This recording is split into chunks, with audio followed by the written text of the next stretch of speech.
gaining more and more national attention recently, including Black Lives Matter. Just weeks after the 15-year-old died, as the investigation continues, one group making strong accusations today. Hands up! Hands up! Don't shoot! Justice for Jaheim! Dozens gathering on the steps of Gulfport Police headquarters. He fatally shot Jaheim in the head without cause. There was no legal reason for him to have his firearm out. So now we are here to demand justice. We are here to demand accountability. We are also calling on the resignation of Chief Cooper. Gulfport Police Chief Adam Cooper saying earlier this month MBI is handling the investigation. Public Safety Commissioner Sean Tyndall later saying the investigation needs to be completed before videos are released. Say his name! Jaheim! Say his name! And we don't need the tape! We've seen the tape! Supporters of the McMillan family and Black Lives Matter saying they've obtained video that doesn't line up with what the chief said in a news conference just days after the shooting. Yeah, the officer gave chase to McMillan, gave orders for him to stop and drop his weapon. McMillan did not comply. McMillan turned both his body and his weapon towards the officer. The officer fired at McMillan. Not at any time will we accept a chief of police to get on television and make up a series of allegations about a child and not have any proof to back it up. We are relieved to know that the family has retained the services of Ben Crump, which will be handling it for the civil matter. But as far as the criminal matter, we are specifically calling on the Department of Justice to issue an arrest warrant for this officer. As the public waits for police video and area surveillance footage to be released, a family continuing to grieve, preparing to lay the teen to rest. I'm not going to see my grandbaby no more. I'm not going to be able to go to his graduation, no birthday. He's not going to come over for the holidays no more and tell me, Nana, this food sure is good. Friends gathered in Gulfport for a balloon release in memory of 15-year-old Jaheim McMillan. The teen was shot during an officer-involved shooting last Thursday in front of Family Dollar on Pass Road in Gulfport. As the sun set at Courthouse Road Pier last night, family and friends reminisced of their time with him while holding signs and written messages on balloons saying goodbye. McMillan was taken off life support around 4 p.m. Saturday while at a children's hospital in Mobile. Jaheim McMillan's grandmother tells News 25 he was a good kid, just a normal teenager who loved sports and hanging with friends. But the family wants justice for his death. The pain is indescribable, honey. It's just like a hole in my heart, like they just snatched part of my heart out.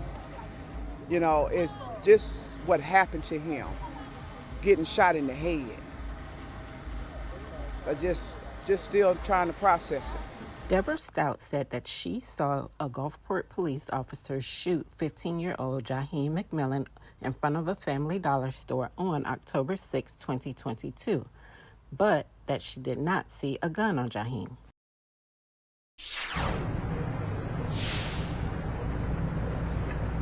That's right. People in the Gulfport community continue to mourn the loss of 15-year-old Jaheim McMillan. McMillan's loved ones are still distraught over this sudden loss.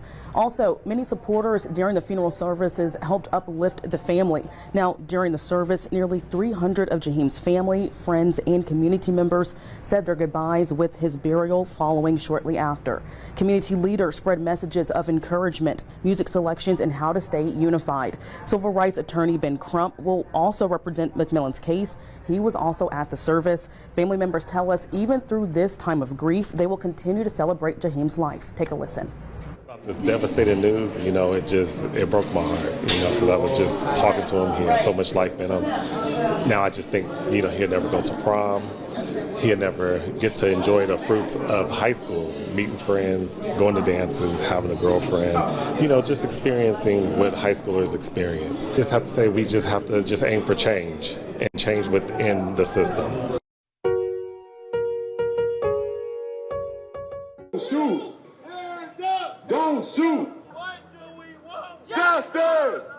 Tonight's rally is about getting the correct footage. We want to see what happened for Gulfport Police Department to release the video. No peace! No peace! Jaheim's family and the community rallying outside police headquarters, calling for justice, handing out these flyers of the 15-year-old. These balloons placed outside Family Dollar in his memory. The teen died after being shot by a police officer. Protesters now calling for transparency. We're just trying to get the truth. And the truth is on the footage, the police body cam and the store Family Dollar. They were brandishing firearms at passing motorists and began chasing one of them. The shooting happened at the Family Dollar on Pass Road in Gulfport. Police say stories swirling on social media are wrong. 2 officers in 2 separate marked units entered the parking lot behind the vehicle. Immediately, two individuals exited the vehicle and began to flee. Officers exited their vehicles with loud verbal commands, giving them instruction to stop fleeing. One of the officers observed McMillan, who was armed. The officer gave chase to McMillan, gave orders for him to stop and drop his weapon. McMillan did not comply. McMillan turned both his body and his weapon towards the officer. The officer fired at McMillan. My son was arrested on aggravated assault. 2 counts on a $500,000 bond. Mary Spivery's son is one of the other 4 teens in custody.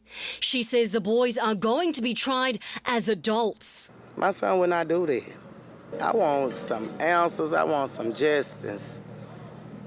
I want my son released and the other 3 that's in there. And we want justice for Jaheim. What I'm saying is, that is my son. I totally understand. Videos from that night are gaining attention on social media. This video shows an interaction between Jaheim's mother, Katrina Mateem, and an officer outside a Mobile hospital, where he was airlifted. So he was a patient. He's still one. He's still here. He's still here. Man, he's passed away. I'm sorry. Okay, but now I need to go with that. Straight. I didn't make a mistake when I said dead. Okay, they said brain dead. Meantime, Chief Cooper says he's frustrated by a separate post online. People are posting and identifying our officer, Lieutenant Brian Watson, as the officer that was involved in this incident. He has nothing to do with this. He was in fact out of state when this occurred. Hands up! Eleanor Tabone, Eyewitness News.